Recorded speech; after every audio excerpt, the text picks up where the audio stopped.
సేన అధికార ప్రతినిధి శివపార్వతి గారు కూడా జాయిన్ అయ్యారు. ఒకసారి వారి దగ్గరికి వెళ్దాం. నమస్తే అండి శివపార్వతి గారు. నమస్తే అండి గారు. ముందుగా మీకు ప్యానెల్లో ఉన్న పెద్దలకి 99 ప్రేక్షకులకి గుడ్ మార్నింగ్ అండి. చెప్పండి.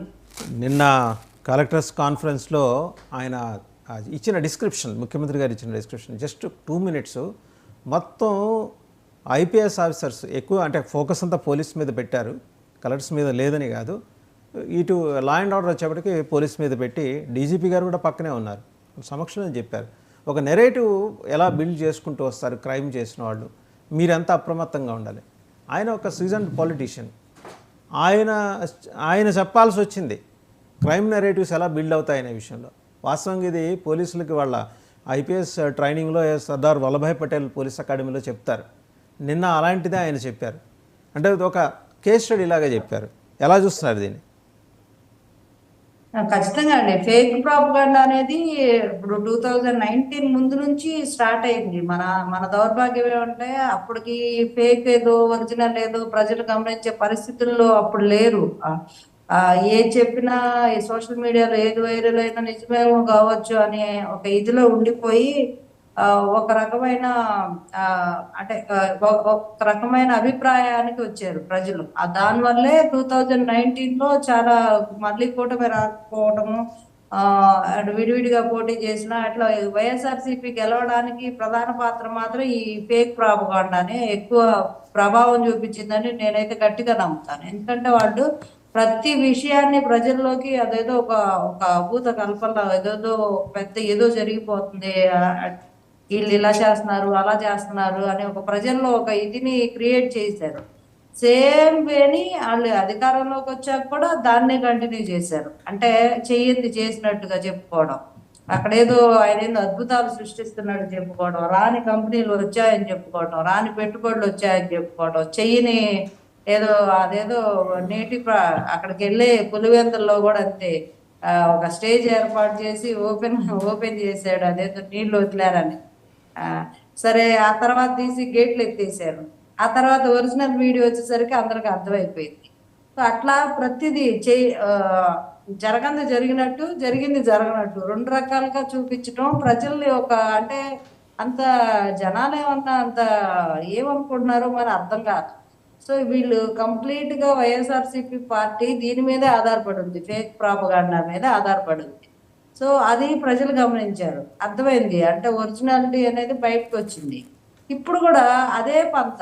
అంటే ఇప్పుడు అతను ఎవరో నన్ను వదలండి అని లాక్కునే దానికి పోలీస్ ఆఫీసర్ కాలర్ పట్టుకున్నారని ఎడిటెడ్ వీడియో చేసి ప్రజల అభిప్రాయాన్ని తప్పులు అంటే నిజమే కావాలా ఇలా తోసేస్తున్నారు ఈ టీడీపీ వాళ్ళు, గవర్నమెంట్ లో రాగానే వీళ్ళకి కళ్ళు నెత్తికెక్కాయి, పోలీసుల మీద కూడా చేయి చేసుకుంటున్నారు, ఇంత చూడండి వీళ్ళ రౌడీజం, అట్లా ఆ టైప్ లో ఒక ఒక క్రియేషన్ అనేది తీసుకెళ్లాలని బాగా సోషల్ మీడియా అంతా వైరల్ చేశారు. సో దాని ఒరిజినల్ వీడియో ఏంటి, ఆయన పట్టుకుంటే లాక్కుంటున్నాడు. సో దాన్ని అనేది క్లియర్ గా మరి వివరించాల్సిన అవసరం ఉండిద్దిగా పెద్దలుగా, కూటమి పెద్దలుగా వాళ్ళు ముఖ్యమంత్రి గారికి ఇక్కడ ఏం జరుగుతుంది అనేది ప్రజలకు చెప్పుకోవాల్సిన అవసరం, అలాగే ఆఫీసర్స్ చెప్పాల్సిన అవసరం ఉంది. అప్రమత్తంగా ఉండండి, ఇలాంటి వీడియోస్ చూడటానికి చిన్నవి అయినా ఇంపాక్ట్ మోర్ ఉంటుంది, వీటి వల్ల చాలా ఇంపాక్ట్ ఉంటుంది. సో ఇలా ఫేక్ ప్రాపగాండా చేసిన ఇలాంటి క్రిమినలిజం ని మనం ఎంకరేజ్ చేసినా కూడా మనం కూడా తప్పు చేసిన వాళ్ళం అవుతాము. చూసి చూడనట్టు వదిలేసినా కూడా అది కూడా తప్పే. ఒక ఒక అధికారులుగా ఉండి ఇలాంటి నివారించాలి, నిరోధించాల్సింది పోయి వాళ్ళు కూడా ఏముందిలే ఫేక్ జరుగుతా ఉంటే ఇట్లాంటి బోర్డులు వస్తుంటే అన్నిటి మీద యాక్షన్ ఎక్కడ తీసుకుంటాం అని కొంచెం ఉదాసీనంగా ఉన్నా కూడా అయిపోయినట్టే. ఇలాంటివే మళ్ళీ మళ్ళీ రిపీట్ అవుతాయి. ఈ విషయం అవ్వచ్చు, ఇంకే విషయం అవ్వచ్చు. శివపార్వతి గారు, నిన్న ముఖ్యమంత్రి ఈ విషయం వివరిస్తుంటే పక్కనే డిప్యూటీ సీఎం ఉన్నారు. వాస్తవంగా లా అండ్ ఆర్డర్ మీద ఫస్ట్ ప్రయారిటీ అనేది డిప్యూటీ సీఎం మొదటి నుంచి అనుకుంటున్నది. బహుశా నిన్నటితోటి ఆ కార్యాచరణ ఏదో మొదలైనట్టు మనం అనుకోవచ్చా? ఖచ్చితంగా మొదలైందండి. ఇప్పటి వరకు ఈ వ్యవస్థలను గాడిలో పడడం అట్లా అయిపోయింది. ఇక నిన్న అధికారులతోటి యంత్రాంగంతో మమేకమై కూర్చొని అందరికి దిశానిర్దేశం చేయడం జరిగింది. విజన్ డాక్యుమెంట్స్ కూడా రెడీ చేయాలి. District wise vision documents 2047 document ready చేయాలి. మనం ఒక విజన్ దిశగా కూడా మన ప్రణాళిక ఉండాలని చెప్పి ఐఏఎస్ ఆఫీసర్లకి వీళ్ళు దిశానిర్దేశం చేయడం జరిగింది. ఏదో ఉంటే ఉన్నాం గుడ్డెద్దు చేలో పడ్డట్టు కాకుండా, ఏదో పని చేసాం ప్రభుత్వం చెప్పారని కాకుండా, బాధ్యతాయుతంగా మీకు మా మీద ఎంత బాధ్యత ఉందో ఐఏఎస్ ఆఫీసర్స్ మీద, ఐఏఎస్ ఆఫీసర్స్ ఇన్నోవేటివ్గా ఉండి వాళ్ళు కనుక బాగా కరెక్ట్గా వర్క్ చేస్తే రాష్ట్రం ఎట్లా వెళ్తుంది అనే దానికి ఎగ్జాంపుల్స్ చెప్పడం ఇవన్నీ జరిగాయి. సో అందరినీ రిక్వెస్ట్ చేయడం జరిగింది ఆఫీసర్స్ని కూడా, మీరు ఎంతో కష్టపడి చదువుకొని టెస్టులు రాసి ఎంతో నాలెడ్జ్ని గెయిన్ చేసుకున్న తర్వాత సర్వీసెస్లోకి వస్తారు. మీలాంటి వ్యక్తులు ఏం తెలియని నిశాని బ్యాచ్లకి లొంగిపోకూడదు.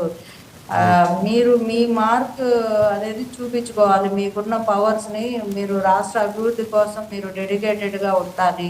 మేము కూడా ఎంతో బాధ్యతగా వచ్చాము, ఊరికే రాలేదు. ముగ్గురం కలిసి వచ్చినా కూడా ఎంత బాధ్యతగా ఉన్నాం కూడా రైట్ అండి. ఒకసారి రామ్ కుమార్ గారి దగ్గరికి వెళ్దాం. రామ్ కుమార్ గారు 1995 నాటి చంద్రబాబు గారు నిన్న కలెక్టర్ల సమావేశంలో కనిపించారు. ఇన్నాళ్ళు ఆయన ఎక్కడికి వెళ్ళిపోయారు? రామ్ కుమార్ గారు